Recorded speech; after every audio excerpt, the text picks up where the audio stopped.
darlings! If you're new here, hi. My name is Talea and I'm a writer of fantasy novels. I've been developing an original world that all of my books take place in.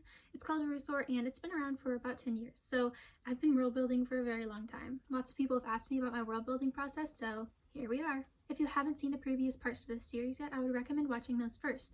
The links will be in the description of this video. Also, a few things before we get started. First of all, my voice is not doing well today. It's allergy season, so please bear with me.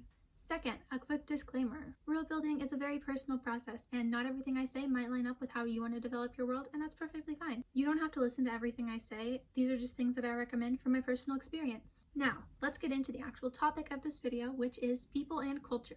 Now, this is a really big topic, and it kind of forms the core of your fantasy world. One thing that you have to keep in mind before starting any of this is to remember that diversity exists. People are going to look different and have different cultures and customs based on the different areas that they're from. I'm not going to delve too much into the topic of writing people of color specifically because I think that the opportunity should be given to actual people of color who, quite frankly, know a lot more about this than I do. So instead, I'm going to link you to some resources where you can do your own research into writing communities that you're not familiar with. I think that if you're writing any minority that you're not familiar with, whether that be ethnicity or disability or gender identity or sexual orientation, you should always do research from people that are actually in those communities. They are the ones who have firsthand experience with it, and it's really important to learn from them. One resource that I really love when it comes to writing people of color is the Writing with Color blog on Tumblr. It's run by a staff of POC who answer all sorts of questions when it comes to writing people of different ethnicities. You can ask specific questions there, or you can look through, and honestly, there's so much content there, you'll probably already find your question answered. Another helpful resource is actually Quora. I found a lot of questions answered on there that really helped me as well. And if you have any friends or know anybody personally that are a part of the communities you want to write about, talk to them. Having one-on-one conversations is really helpful. Now, like I said before, different regions of your world are going to have different types of people that live there. And I'm not just talking about humans. If you're planning on writing other species like elves and dwarves or creating your own original species, they're going to have their own distinct differences when it comes to different places as well. So let's talk a little bit about writing fantasy races. You can either take inspiration from already existing creatures or create your own.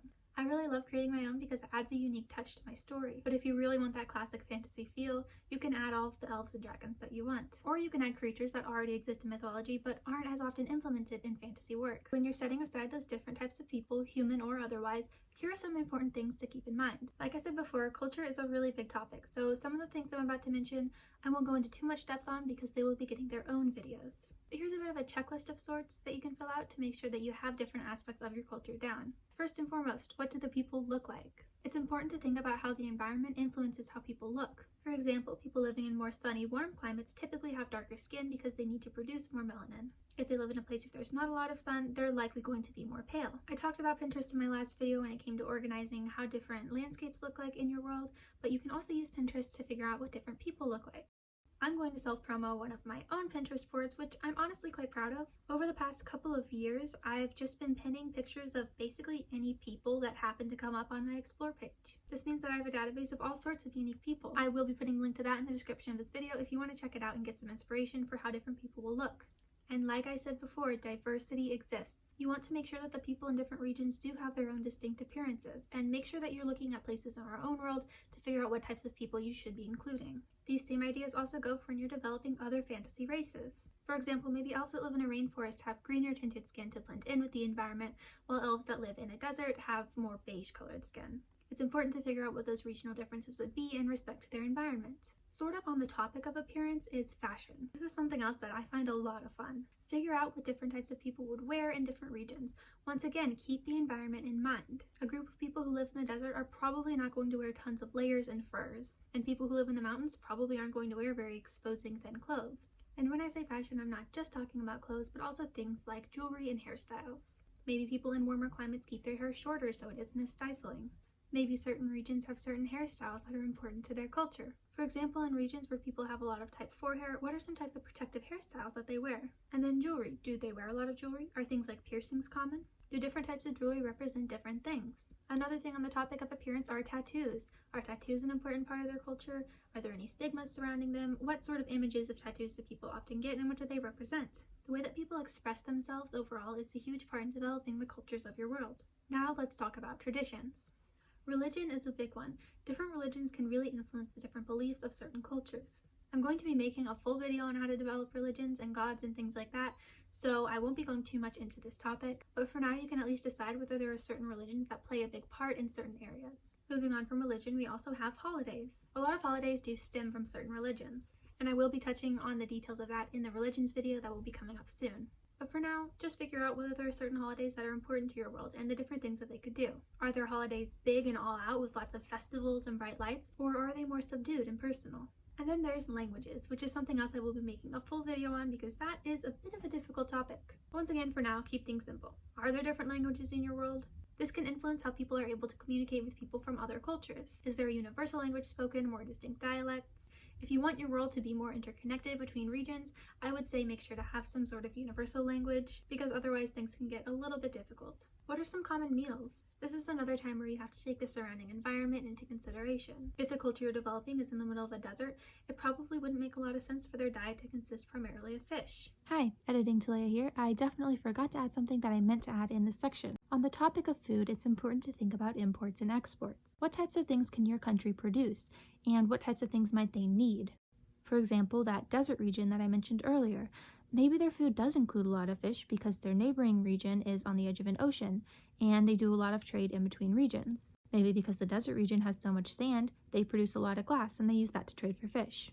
Or maybe your region is entirely solitary and it doesn't trade at all with other regions. I would recommend making a list of all the regions and the types of things that they can produce.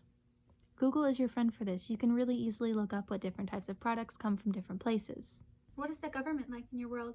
This is another topic that I'm going to be making a full video on, so I won't go into too much detail right now. But for now, you can write down the basics of the government, and also the people's opinion of the government is an important thing to keep in mind. Are people very patriotic, or is there a lot of conflict between the people and the government? Also, how does that government relate to the other regions?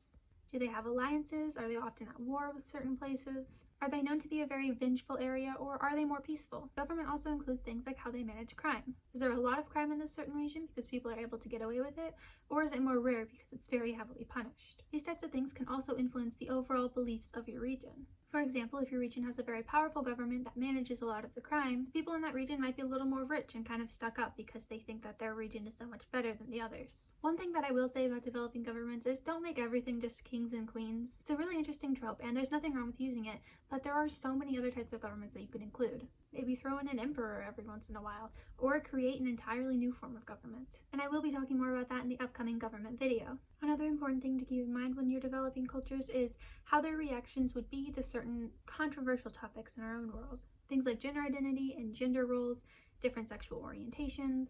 I honestly think it's really interesting to come up with your own forms of conflict. Since you're creating an entirely new fantasy world, there are so many possibilities to what you can do, and I feel like a lot of people just fall into the trap of making all of those sorts of beliefs the same as they are in our world. But there are so many other sources to pull conflict from. Maybe there aren't really gender roles at all, but there are certain roles for whether or not people are gifted with magic. While fantasy can be a great narrative tool, and if that's what you want to use it for, that's fine, but a lot of people, like myself, use fantasy as a form of escapism. I don't always want to read about the same issues that I'm dealing with in the real world, so having a completely fresh take on those sorts of things can be really interesting. These are just some of the basic things to keep in mind when you're developing the people of your world. Like I said before, I'll be going into more depth on certain topics in future videos, but it is important to have a general overview of what your different cultures look like before you go into more detail. I've said it before and I'll say it again. Start simple and you can go more complex as you move forward. I hope this gave you a better understanding of how to start developing these sorts of things. Our next video will be on the topic of governments and laws, so keep an eye out for that. And as always, all of the resources that I mentioned in this video will be linked in the description. The description also includes my Linktree where you can find all of my social media and my Patreon where you can support me. I hope you have a lovely, wonderful day, and I'll see you next time. Goodbye!